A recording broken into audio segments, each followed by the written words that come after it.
शहर की डायन। श्वेता नाम की एक लड़की थी। उसकी उम्र थी 22 साल और कंजोर नाम के शहर में जॉब करती थी। शहर में किराए के मकान में अकेली ही रहती थी। उसके घर वाले गांव में रहा करते थे। श्वेता का रोज शहर के हाईवे वाले रोड से जॉब से घर का आना जाना रहता था। एक रात को श्वेता जॉब से देरी से आती है।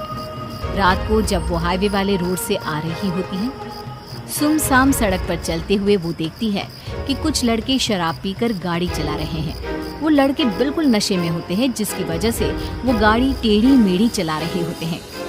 हे भगवान, कितने गंदे लड़के हैं!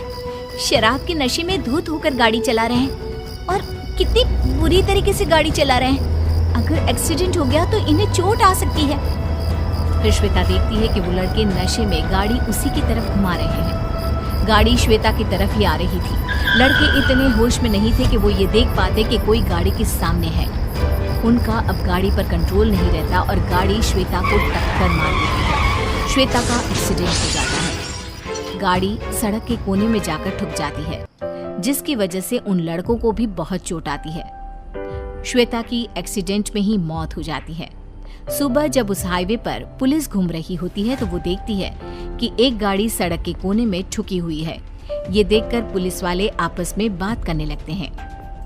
लगता है कि गाड़ी का एक्सीडेंट हुआ है। अंदर ये 3-4 लड़के भी बैठे हैं और गाड़ी में कुछ शराब की बोतलें भी मिली हैं। लगता है कि एक्सीडेंट शराब के नशे में धुत होने की वजह से हुआ है। हाँ, लगता तो ऐसा ही है। इस मामले की पूरी तरह से तहकीकात करेंगे। देखते हैं कि इस सड़क पर और क्या क्या सुराग मिलते हैं। वो दोनों पुलिस वाले उस सड़क पर थोड़ा और आगे जाते हैं तो उन्हें सड़क पर श्वेता की लाश पड़ी हुई मिलती है। उसका शरीर खून से पूरा लिपटा पड़ा था। ये देखो, ये लड़की की लाश। लगता है कि इसका उसी गाड़ी से एक्सीडेंट हुआ है। हाँ, मुझे भी यही लगता है। पर ये लड़की है कौन? कहाँ रहती है? नाम क्या है इसका? ये देखो, वहाँ सड़क के कोने में वो बैग शायद इसी लड़की की लगती है। फिर दोनों पुलिस वाले उस बैग से उस लड़की के बारे में कुछ ढूंढने लगते हैं। उनको श्वेता का आई कार्ड मिलता है, जिससे उसका नाम और घर का पता मिलता है। अच्छा, तो इस लड़की का नाम श्वेता है। फिर पुलिस वालों ने श्वेता का घर का पता नोट कर लिया। अब हमें श्वेता की मौत की खबर इनके घर वालों को देनी पड़ेगी। जब पुलिस वाले श्वेता के घर पहुंचते हैं तो मकान मालिक उनसे कहता है कि श्वेता का घर वाला कोई रहता ही नहीं है। उसके घर वाले तो गांव में रहते हैं। वो यहाँ अकेली रहती थी, जॉब करती थी, जॉब से सीधा घर आती थी। ये सुनकर कि श्वेता के घर वाले वहाँ नहीं रहते, पुलिस वाले इस मामले पर ज्यादा गौर नहीं करते। उसी रात को जहाँ श्वेता की मौत हुई थी, वहाँ एक डायन बैठी हुई थी। वो श्वेता की आत्मा थी, जो एक्सीडेंट होने के बाद शरीर से निकलकर डायन बन गई। मेरी मौत उन लड़कों की वजह से हुई, क्योंकि उन्होंने शराब पी रखी थी। मुझे रात को इस शहर में जो भी मिलेगा, मैं उसे मार दूंगी। इतना कहकर डायन रात को पूरे शहर का चक्कर लगाने लगती है। डायन अब रोज रात को आया करती और उसे जो भी शहर में रात को शराब पीता हुआ मिलता, उसे मार देती। चूंकि वो शहर था, इसलिए वहाँ ज्यादा लोग शराब पिया करते थे और उन्हें डायन मार दिया करती थी। पुलिस के पास इस हादसे की कंप्लेंट्स ज्यादा आने लगी, तो पुलिस भी चिंता में पड़ गई कि आखिर यह कत्ल कौन कर रहा है। पुलिस को ये तो समझ में आ रहा था कि कत्ल सिर्फ उसी का हो रहा है जो शराब पीता है। पूरे शहर में ये बात फैल गई। लोगों ने शराब पीना बंद कर दिया, पर एक ऐसा इंसान भी था जिसका इस बात पर बिल्कुल विश्वास नहीं था। उसे इस बात का कोई डर नहीं था, और वो था श्वेता के घर का मकान मालिक। एक बार श्वेता के घर का मकान मालिक रात को अपने घर के बाहर बैठकर शराब पी रहा था। अरे भाई वाह, आज तो मैं जमकर शराब पीऊंगा, मजा आ जाएगा। आज तो बीवी भी घर पे नहीं है। मकान मालिक शराब की बोतल खोल ही लेता है कि तभी पीछे से कुछ आवाज आती है। ऐसे लगता है जैसे पीछे कोई खड़ा हो। मकान मालिक जब पीछे मुड़कर देखता है तो वो बहुत डर जाता है। वो देखता है कि एक डरावनी डायन उसके पीछे खड़ी हुई है। डायन ने मकान मालिक के कंधे पर हाथ रखा। मकान मालिक ये देखकर बहुत डर गया। इससे पहले कि वो चिल्लाता, डायन ने उसके सर पर शराब की बोतल दे मारी और मकान मालिक मर गया। फिर डायन वहां से चली गई। सुबह पुलिस ने जब मकान मालिक की लाश देखी तो वो भी डर गए। अब ज्यादा पुलिस वाले वहां पर तैनात हो गए थे। अब तो कोई ना कोई उपाय निकालना ही पड़ेगा।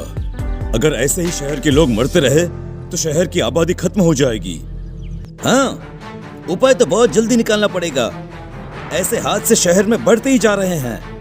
हम एक काम करते हैं, रात को शहर में एक तांत्रिक बुला लेते हैं, फिर देखते हैं कि आखिर ये मांजरा है क्या। वो दोनों पुलिस वाले ऐसा ही करते हैं। एक रात को शहर के सबसे बड़े तांत्रिक को बुलाकर उसे सारी बात बताते हैं और एक गली में उन्हें बिठाकर उनके सामने नकली शराब की बोतल रख देते हैं, ताकि मारने वाले को लगे कि वो आदमी शराब पी रहा है, और अगर वो उस पर हमला करे तो इन लोगों को पता चल जाएगा कि आखिर शहर में कत्ल कौन कर रहा है। तांत्रिक वहीं गली में बैठकर अपना तंत्र मंत्र का सामान अपने झोले में रखकर तैयार रहता है और अपने सामने शराब की बोतल रख देता है। वो डायन वहीं शहर की गलियों में घूम रही होती है। तभी उसकी नजर उस तांत्रिक पर पड़ती है। अरे वाह, मिल गया मुझे अपना शिकार। अब मैं इसे नहीं छोड़ूंगी, मैं इसे मार दूंगी। जो भी शहर में शराब पिएगा मैं उन सबको मार दूंगी, किसी को नहीं छोड़ूंगी। इतना कहकर डायन उस तांत्रिक को मारने उसके पास चली जाती है। डायन धीरे से उस तांत्रिक के पीछे आती है। तांत्रिक को डायन के आने की आहट सुनाई पड़ जाती है। जैसे ही डायन उसके कंधे पर हाथ रखने वाली होती है, तांत्रिक अपने झोले में से पवित्र जल निकालकर उसके ऊपर फेंक देता है। पवित्र जल पड़ते ही डायन को जलन होने लगती है और वो बहुत जोर जोर से दर्द में चिल्ला उठती है। तांत्रिक मौका देखकर जादू टोने वाली रस्सी से उस डायन को बांध लेता है और अपने सामने बिठा देता है। बता डायन, तू यहाँ क्यों आई है? क्यों शहर की गलियों में घूमती रहती है? क्यों लोगों को मारती है? बता वरना मैं तुझे भस्म कर दूंगा। बताती हूँ। मैं मरने से पहले श्वेता नाम की लड़की थी। मैं जॉब से घर हाईवे के रास्ते से आती थी। एक रात को कुछ लड़के शराब पीकर गाड़ी चला रहे थे तो उन्होंने नशे में गाड़ी से मुझे टक्कर मार दी, जिसकी वजह से मेरी मौत हो गई। मरने के बाद मैं डायन बन गई। अब मुझे शराब पीने वालों से सख्त नफरत है, इसलिए मैं रात को इन शहर की गलियों में घूमती रहती हूँ, ताकि जो कोई आदमी मुझे शराब पीता हुआ मिले मैं उसे मार दूँ, ताकि वो कभी शराब के नशे में किसी और का नुकसान न कर पाए।